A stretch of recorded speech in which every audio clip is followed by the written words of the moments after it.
thank Pradhanmantri from my heart. 1600 square mile of কাঁচা রাস্তা। একটি বক্তব্য, কয়েকটি ইংরেজি শব্দের উচ্চারণ, আর তারপর পুরো রাজনৈতিক অঙ্গনে শুরু হয়ে গেল তুমুল আলোচনা। জাতীয় সংসদের অধিবেশনে দেয়া একটি বক্তব্য ঘিরে সামাজিক যোগাযোগ মাধ্যমে তৈরি হয়েছে ব্যাপক বিতর্ক। কেউ বলছেন এটি ছিল আত্মবিশ্বাসের প্রকাশ, আবার কেউ বলছেন এটি ছিল প্রস্তুতির ঘাটতির প্রতিফলন। কিন্তু বিতর্কের কেন্দ্রবিন্দুতে থাকা বিএনপির নবনির্বাচিত সংসদ সদস্য জেবা আমিন খানকে ঘিরে প্রশ্ন এখন শুধু তার বক্তব্যে সীমাবদ্ধ নেই। আলোচনার পরিধি ছড়িয়ে পড়েছে তার রাজনৈতিক অবস্থান, পারিবারিক ইতিহাস এবং অতীতের নানা বিতর্ক পর্যন্ত।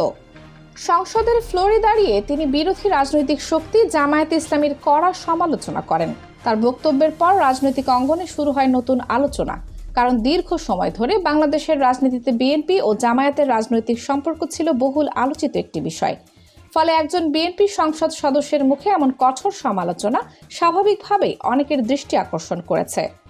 রাজনৈতিক বিশ্লেষকদের একটি অংশ বলছেন, বাংলাদেশের রাজনীতিতে জোট, সমঝোতা এবং কৌশলগত সম্পর্ক নতুন কিছু নয়, কিন্তু যখন দীর্ঘদিনের রাজনৈতিক সহযোগীদের বিরুদ্ধে প্রকাশ্যে সমালোচনা আসে তখন স্বাভাবিকভাবেই প্রশ্ন ওঠে, এই অবস্থান কি শুধুই ব্যক্তিগত, নাকি এর পেছনে রয়েছে বৃহত্তর রাজনৈতিক বার্তা?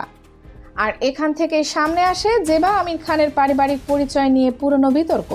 বিভিন্ন ঐতিহাসিক তথ্য ও রাজনৈতিক আলোচনায় উল্লেখ করা হয় যে তার বাবা আখতার উদ্দিন আহমেদ তৎকালীন পাকিস্তানের জাতীয় পরিষদের সদস্য ছিলেন। 1971 সালে মুক্তিযুদ্ধের সময় তার রাজনৈতিক অবস্থান নিয়েও বিভিন্ন সময়ে আলোচনা হয়েছে। স্বাধীনতার পর বাংলাদেশে প্রণীত দালাল আইনের আওতায় তাকে গ্রেপ্তার করা হয়েছিল বলে বিভিন্ন ঐতিহাসিক সূত্রে উল্লেখ পাওয়া যায়। এই ইতিহাস নতুন নয়, বহু বছর ধরেই রাজনৈতিক প্রতিপক্ষরা বিষয়টি সামনে এনে প্রশ্ন তুলেছেন। সমর্থকরা অবশ্য ভিন্ন যুক্তি দেন। তাদের দাবি, একজন ব্যক্তির রাজনৈতিক পরিচয় বা কর্মকাণ্ডের দায় তার সন্তানদের ওপর বর্তায় না। অন্যদিকে সমালোচকদের বক্তব্য, যখন কেউ ইতিহাস নিয়ে অন্যদের কঠোর সমালোচনা করেন তখন তার নিজের পারিবারিক ইতিহাস নিয়েও প্রশ্ন উঠতে পারে। ফলে সংসদে দেয়া একটি বক্তব্যের পর আলোচনার কেন্দ্রবিন্দুতে চলে আসে অতীতের সেই অধ্যায়। সামাজিক যোগাযোগ মাধ্যমে অনেকে পুরনো সংবাদ, রাজনৈতিক তথ্য এবং ঐতিহাসিক দলিল সামনে এনে নতুন করে বিতর্কের জন্ম দেন। কেউ কেউ প্রশ্ন তোলেন, ইতিহাসের কঠিন অধ্যায়গুলো নিয়ে কথা বলার আগে রাজনৈতিক নেতাদের নিজেদের অতীত সম্পর্কেও স্বচ্ছ থাকা প্রয়োজন কিনা। তবে বিতর্ক এখানেই শেষ হয়নি। জেবা আমিন খানকে ঘিরে আরও একটি বিষয় বিভিন্ন সময়ে আলোচনায় এসেছে, সেটি হলো তার ব্যক্তিগত ও পারিবারিক সম্পত্তি সংক্রান্ত বিরোধ নিয়ে প্রকাশিত অভিযোগ ও সংবাদ। কয়েক বছর আগে ঢাকার অভিজাত এলাকায় অবস্থিত একটি আবাসনকে কেন্দ্র করে তার সাবেক স্বামীর পরিবারের সঙ্গে বিরোধের খবর বিভিন্ন গণমাধ্যমে প্রকাশিত হয়। অভিযোগ ছিল, ওই সম্পত্তির মালিকানা ও দখল নিয়ে উভয় পক্ষের মধ্যে দীর্ঘদিন ধরে আইনি ও ব্যক্তিগত বিরোধ চলছিল।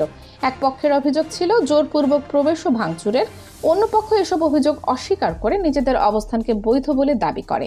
এই ঘটনাকে কেন্দ্র করে রাজনৈতিক মহলেও আলোচনা তৈরি হয়, কারণ যখন কোনো রাজনৈতিক ব্যক্তিত্ব ব্যক্তিগত বিরোধে জড়িয়ে পড়েন তখন সেটি কেবল ব্যক্তিগত বিষয় হিসেবে থাকে না। জনগণের প্রতিনিধি হিসেবে তার আচরণ, সিদ্ধান্ত এবং কর্মকাণ্ড জন আলোচনার অংশ হয়ে যায়। সমালোচকদের বক্তব্য, বাংলাদেশের রাজনীতিতে দীর্ঘদিন ধরে ক্ষমতা, প্রভাব এবং ব্যক্তিগত স্বার্থের প্রশ্ন বারবার সামনে এসেছে।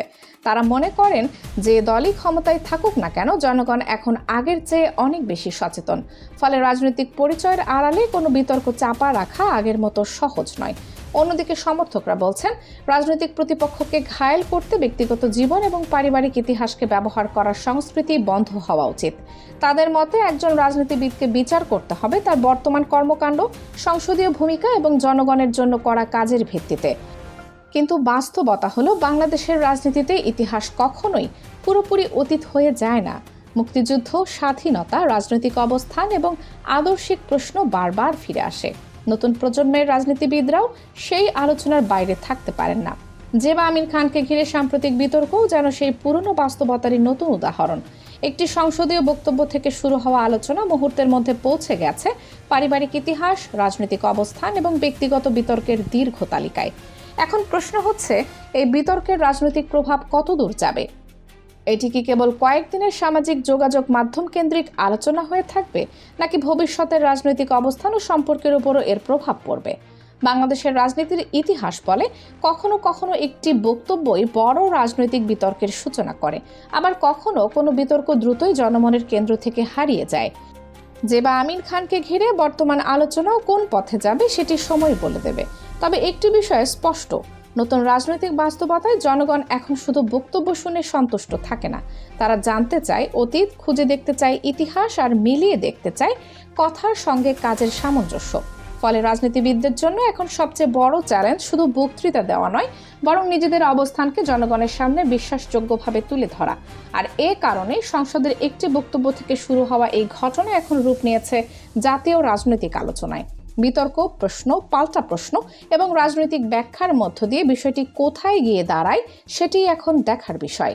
কানিজ ফাতেমা সোমা, 0 টিভি।